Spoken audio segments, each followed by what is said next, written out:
সময় মানুষকে মিথ্যে কথা বলে বোকা বানাতো। বাবা, তুমি কি আমায় দেখেছো?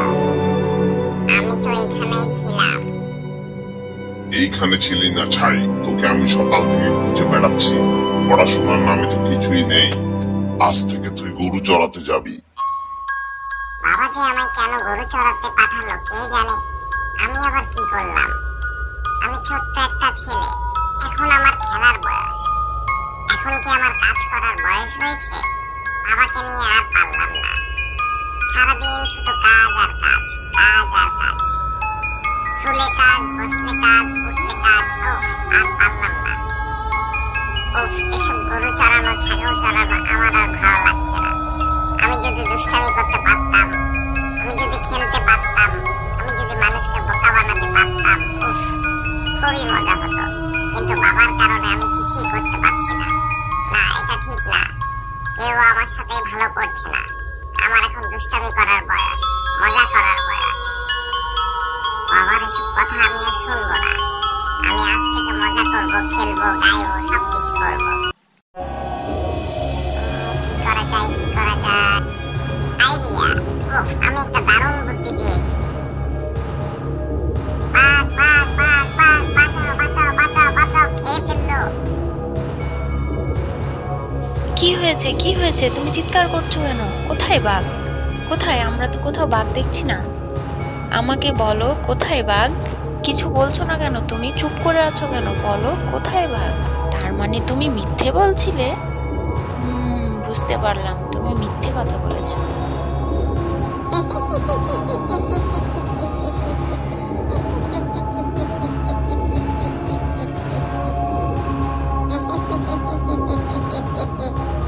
এই ছেলে, তুমি হাসছো? বাঘ বাঘ বলে চিৎকার করে তুমি হাসছো? এতটুকু ছেলে মিথ্যে কথা বলা উচিত নয় বাবু। তোমাকে কেউ বিশ্বাস করবে না। আমি তো মিথ্যে কথা বলিনি। আমি তো শুধু বাঘ বাঘ বলে একটু মজা নিয়েছিলাম। এখানে মিথ্যে কথার কিছু দেখছি না তো। এভাবে মিথ্যে কথা বললে কেউ তোমাকে বিশ্বাস করবে না। যাই হোক, তুমি আর এটা করো না। বাবু, আজকে তুমি যা করলে তা মোটেও ঠিক করনি। এটা কোনো মজা করার বিষয় না। তুমি তো এই বয়সে পড়ালেখা করতে পারো, খেলাধুলা করতে পারো, বাবা মাকে কাজে কর্মে সাহায্য করতে পারো। তুমি তো অনেক ভালো একটা ছেলে। যাও, বাসায় যাও তাহলে। শোনো, আজ কি হয়েছে? তোমার ছেলে মিথ্যে কথা বলা শিখে গিয়েছে। পাড়া প্রতিবেশী বলা বলি করছিল তোমার ছেলে নাকি আজ মিথ্যে কথা বলেছে। সে নাকি বনের দ্বারে বাঘ বাঘ বলে চিৎকার করছিল। এসবের জন্য তুমি দায়ী। দায়ী না ছাই? অতটুকু ছেলেকে তুমি স্কুলে না পাঠিয়ে গরু চড়াতে পাঠাও? ও তো মিথ্যে বলবেই। সে তো কোনো কিছুই শিখছে না। বাবা হয়ে তোমার এই কাজটা করা মোটেও ঠিক হয়নি। তোমার কথায় চললে আমার ছেলে গোল্লায় চলে যাবে। ছেলেকে আমার স্কুলে দিতে হবে, তা না হলে মানুষ হবে না। রাগ করে না, অভাবের সংসার। তুমি জানো, ওকে যদি পড়াশোনা করতে পাঠায় তাহলে গরুগুলোকে দেখবে কে? তোমার গরু ছাগলকে দেখতে গেলে ও নিজেই গরু ছাগল হয়ে যাচ্ছে। ছেলে আমার মিথ্যে কথা বলা শুরু করে দিয়েছে। তোমার কি এ বিষয়ে কোনো খেয়াল আছে? থাকবে না। পরের দিন ছোট্ট ছেলেটি আবার গরু চড়াতে গেল এবং তার মাথায় আবার দুষ্ট বুদ্ধি এলো। বাঘ, বাঘ, বাঘ, বাঘ, কোথায় আছো? বাঁচাও! আমাকে খেয়ে ফেললো, আমাকে খেয়ে ফেললো, মেরে ফেললো। বাঁচাও, বাঁচাও, বাঁচাও, বাঁচাও। এইদিকে তার চিৎকার শুনে গ্রামের লোকজন ছুটে এলো। তারা খুবই রেগেছিল, কারণ সে এবারও মিথ্যে বলেছিল। গ্রামের লোকজন যে কেন এমন করছে কে জানে। আমি তো শুধু একটু মজা করছিলাম। আমি তো মিথ্যে বলিনি। আমি তো শুধু একটু মজা করতে চেয়েছিলাম। না, ওরা খেপে গিয়েছে। আজ থেকে আমি আর কোনো মজা করব না। যদি ওরা বাবাকে বিচার দেয় তাহলে বাবা আমাকে খুব মারবে। আজ থেকে আমি আর কখনো বাঘ বাঘ বলে চিৎকার করব না। আমার মনে হচ্ছে আসলে আমি এটা ঠিক করছি না। এই ভেবে ছেলেটি সিদ্ধান্ত সিদ্ধান্ত নিল সে আর মজা করবে না।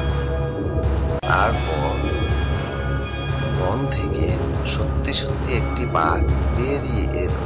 সে খুব ভয় পেয়ে গেল। বাঘ বাঘ বাঘ বাঘ বাঁচাও বাঁচাও বাঁচাও বাঁচাও, বাঘ আমি সত্যি বলছি বাঘ এসেছে, বাঘ বাঘ আমাকে বাঁচাও সত্যি বলছি। তার চিৎকারের আওয়াজ শুনে গ্রামবাসী একে একে বাড়ি থেকে বের হতে লাগলো, কিন্তু তারা ভেবেছিল যে ছেলেটি আজও মিথ্যে বলছে।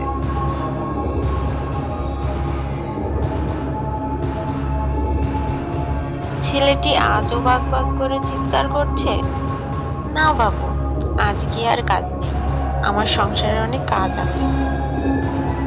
ছেলেটি আর ঠিক হবে না, সে আজও মিথ্যে কথা বলল। যাক বাবা, ঘরে ফিরে যাই। বাঘ বাঘ বাঘ বাঘ বাঁচাও বাঁচাও। এই ছেলেকে নিয়ে আর পারা যাচ্ছে না। সারাদিন শুধু বাঘ বাঘ বাঘ বাঘ করে চিৎকার করে যাচ্ছে। আজ আমি আর যাব না, আমার অনেক কাজ বাকি আছে। এত মিথ্যে কথা শিখেছে যে বাঘ বাঘ বলে সারাদিন চিৎকার করতে থাকে, কিন্তু আমার আজ অনেক কাজ পড়ে আছে। আজ আর আমি যাচ্ছি না।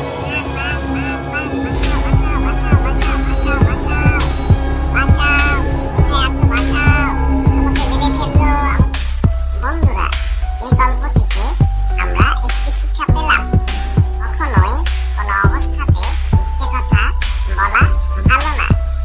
প্রথমত, ছেলেটি যখন বাঘ বাঘ করে চিৎকার করেছিল তখন গ্রামবাসী